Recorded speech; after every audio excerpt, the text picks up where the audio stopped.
학점은행제 전공 선택부터 학위 취득 방법, A부터 Z까지 총정리 영상입니다. 고졸, 직장인, 비전공자분들은 필히 시청해주세요. 요즘 고졸자, 비전공자, 직장인분들 사이에서 학점은행제에 대한 관심이 뜨겁습니다. 특히 4년제 학위를 단기간에 취득하거나 자격증 취득 및 대학원 진학까지 염두에 둔 분들이라면 어떻게 시작하느냐가 인생의 방향을 바꾸기도 하죠. 그 중에서도 전공 선택은 가장 중요한 첫 단추입니다. 왜 전공 선택이 그렇게 중요한가요? 학점은행제로 학위를 받기 위해선 단순히 관심 있는 분야를 선택해서는 안 됩니다.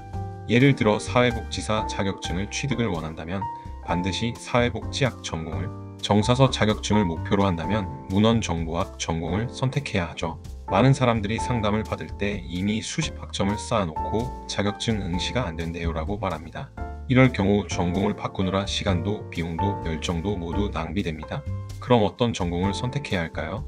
학점은행제를 시작할 때 가장 먼저 결정해야 하는 것이 바로 전공 선택입니다. 단순히 내가 관심 있는 분야만 보고 선택하면 나중에 자격증 응시가 안 되거나 취업과 연계되지 않아 다시 돌아가야 하는 상황이 생깁니다. 따라서 전공은 실제로 활용 가능한 목적, 자격증, 취업, 대학원 진학 등과 연결된 방향으로 선택해야 합니다. 특히 아래와 같은 전공들이 실무 연계성과 활용도 면에서 매우 인기가 높습니다. 1. 사회복지학, 활용처, 사회복지사 2급 자격증 취득 후 보육교사, 겸용 및 취업복지관, 사회복지시설, 요양기관, 아동청소년 보호시설 등 공무원 사회복지직 준비, 이런 분께 추천드려요. 안정적인 복지 분야에서 일하고 싶은 분, 자격증 취득 후 단기간 취업을 원하는 분들. 2. 문헌정보학, 활용처, 정사서 2급 자격증 취득 후 도서관 학교 공공기관 사서, 지방직 교육청 사서직 공무원 준비 가능, 이런 분께 추천드려요. 조용한 환경에서 자료 정리 정보 제공 업무를 선호하는 분, 도서관 아카이브 취업을 희망하는 고졸자 또는 전공자. 3. 심리학, 활용처, 상담심리대학원 진학 후 청소년 상담사, 상담심리사, 직업상담사 자격증 준비, 심리상담소 창업 및 상담센터 취업, 이런 분께 추천드려요. 인간관계와 심리에 관심 많은 분, 40대 이후 상담 분야로 전직 또는 부업 희망하는 분. 4. 경영학, 활용처, 기업 내 승진 요건 충족, 공기업 공무원 시험의 학력 조건, 대체, 직무교육 강사, 사무직, 회계보조직 등 실무 취업, 이런 분께 추천드려요. 경력은 있지만 학력이 부족한 직장인, 공공기관 또는 일반 기업으로 취업이직 계획 중인 분. 5. 한국어 교육학, 활용처, 한국어 교원 2급 자격증 취득 후 국내외 한국어 교육기관, 결혼이민자 교육센터, 유학생 대상 학원, 해외 취업까지 가능, 이런 분께 추천드려요. 언어 교육에 관심 있는 분, 중장기적으로 해외 취업 또는 국내 문화교육 강사 희망자. 6. 평생교육학, 활용처, 평생교육사 2급 자격증 취득 후 문화센터, 평생학습관, 지자체 교육기관, 강사활동, 교육기획, 성인 대상 프로그램 운영 가능, 이런 분께 추천드려요. 사람들을 가르치고 조직하는 데 보람을 느끼는 분, 교육 관련 자격증이 필요한 실무자. 이외에도 주목할 전공들, 보건행정학, 활용처, 병원행정직, 건강보험공단, 요양기관, 사무직, 의료정보관리사, 병원 코디네이터 자격증 병행시 강력, 이런 분께 추천드려요.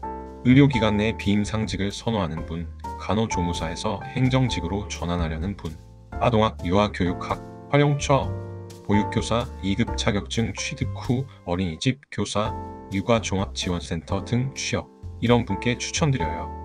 유아교육 전공이 없는 보육 희망자, 자녀와 시간을 보내면서도 자격증 있는 육아맘.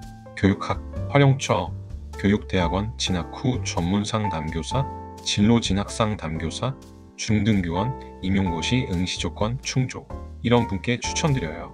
교직 이수 계획 중인 분, 상담 교육계 커리어를 길게 보고 준비하는 분, 컴퓨터공학 정보통신학, 활용처, 정보처리기사, 컴퓨터 활용 능력 등 자격증 병행, IT 보조 직무, 코딩 강사, 디지털 교육직 채용 시 유리, 이런 분께 추천드려요. 실무 역량은 있는데 학위가 없어 취업에 걸림돌이 있는 분, 전산직 공무원, 전산실무 희망자. 정리하면 전공 선택은 단순한 학문적 흥미가 아니라 어떻게 활용할 수 있느냐가 기준이 되어야 합니다. 자격증과 연결되는 전공인가? 취업 루트가 실제로 존재하는가? 대학원 진학이나 커리어 전환이 가능한가? 이 기준에 따라 선택한 전공은 당신의 1년을 절약하고 10년 커리어를 확장시켜 줄 수 있습니다. 그렇다면 학위는 어떻게 따나요? 학습 기간은 얼마나 걸리죠? 학위 취득을 위해선 총 140학점을 이수해야 합니다. 전공 60학점, 교양 30학점, 일반 50학점이 필요하죠. 하지만 무작정 온라인 강의만 듣다간 3년 이상 걸릴 수 있습니다. 그래서 기간 단축 전략이 필요합니다. 예를 들어 온라인 수업의 경우 한 학기 최대 24학점, 1년에는 최대 42학점 이수가 가능합니다.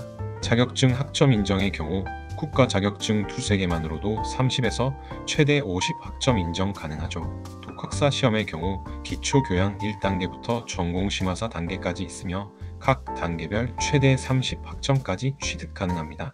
이런 방법을 조합하면 1년에서 2년 이내에도 학위 취득이 가능합니다.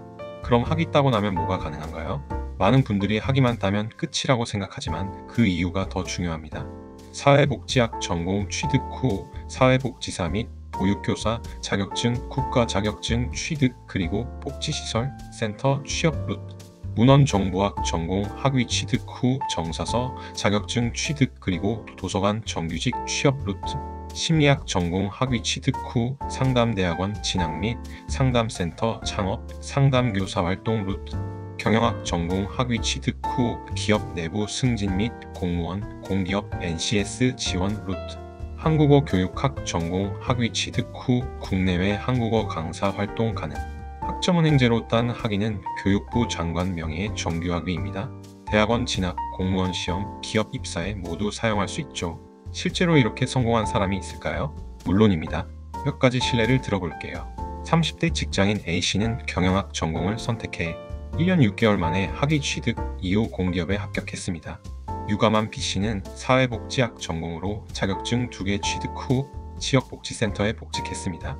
40대 비전공자 C씨는 문헌정보학 전공으로 정사서 2급 취득 구립도서관 정규직 채용에 성공했죠. 마지막으로 자주 묻는 질문을 몇 가지 정리해봤어요. 고졸인데도 가능할까요? 네, 고졸 이상이면 누구나 가능합니다. 온라인으로만 수업 가능한가요? 대부분 온라인 수업으로 진행됩니다. 물론 실습 과목도 병행 가능합니다. 대학원도 지원할 수 있나요? 학사학위를 취득하면 국내 대부분의 대학원에 진학할 수 있습니다. 단, 특수 및 교육대학원 진학을 위해서는 반드시 관련 학과 학위 취득을 해주셔야 합니다. 학점은행제는 학위가 필요한 누구에게나 열린 제도입니다. 하지만 그냥 시작하면 실패하고 전략적으로 접근하면 1년, 2년 만에도 커리어 전환도 가능합니다. 전공 선택부터 학점 계획, 자격증 연계, 진학까지 당신에게 맞는 루트를 먼저 설계해보세요. 지금 가장 많이 선택되는 전공은 어떤 걸까요? 1대1로 문의 주시면 맞춤형 컨설팅으로 전문 상담 및 조언도 드릴게요. 구독과 좋아요는 다음 영상 제작에 큰 힘이 됩니다. 지금까지 교육멘토였습니다. 시청해주셔서 감사합니다.